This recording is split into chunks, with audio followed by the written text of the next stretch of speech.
Good evening, everybody. I don't generally do special sessions late at night, but it's Joe from the Middle Ground. Today America lost a voice.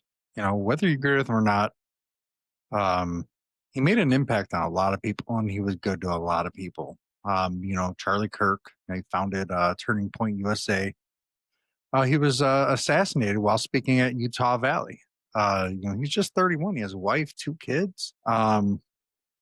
They're saying that there's some videos out there that shows somebody running across a rooftop after it. So, we got to stop and reflect on this, right? Like, I get the outrage from my friends on the right. You know, um, this is the danger of when we call people Nazis and fascists and communists and socialists when they're not. It breeds this hate, and it's terrible. Nobody should ever have to go through this. No politician, no family member, nobody. I mean, we got to be able to not like each other, disagree without it coming to this. He built who he was on a conservative as a conservative activist who loved God, his country. He went to college campuses. I watch a lot of his clips. I get why sometimes people can be okay, but everything he did was he never like. I get why some people may see some of the things he would do per se as advocating things one way or the other, but he wanted civil debate.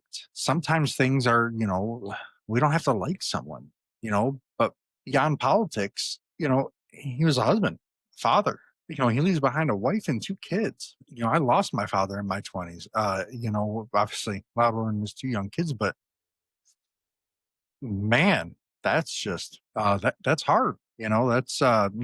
People who knew him personally said, they describe a man who worked tirelessly and carried his faith into everything he did. And I hardly believe that by watching his interviews. I did not know him personally. But he really did believe in a future for America. He believed that we could at some point get past this stuff. He did. He thought he appealed to our better nature, and we didn't do right by him.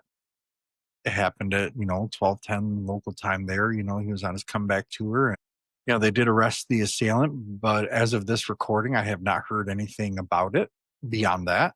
The federal agencies, have swarmed the scene. They got everything going. For me, I don't understand how. I'm not blaming the police, but like, there's so many people there. Like, this person get away for so long. That's a whole other thing. I'm sure we'll get, you know, more things, and you got some people on the left that have said some things, that, and my God, if you're one of those people out there celebrating someone's death, just go away. Just go away, man. Like, not even if it was somebody on the right side, like, just go away. Like, nobody should die for expressing a political opinion. It's terrible. Kamala Harris saying it. Kamala Harris was encouraging people to go to fight for things.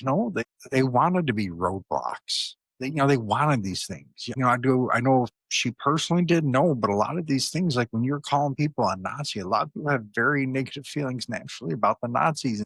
When you keep saying that and you keep saying that's what people start to believe, especially if they're one of your supporters. They'll believe it after a while. We have to do better. Political extremism has to stop. And this isn't about politics today.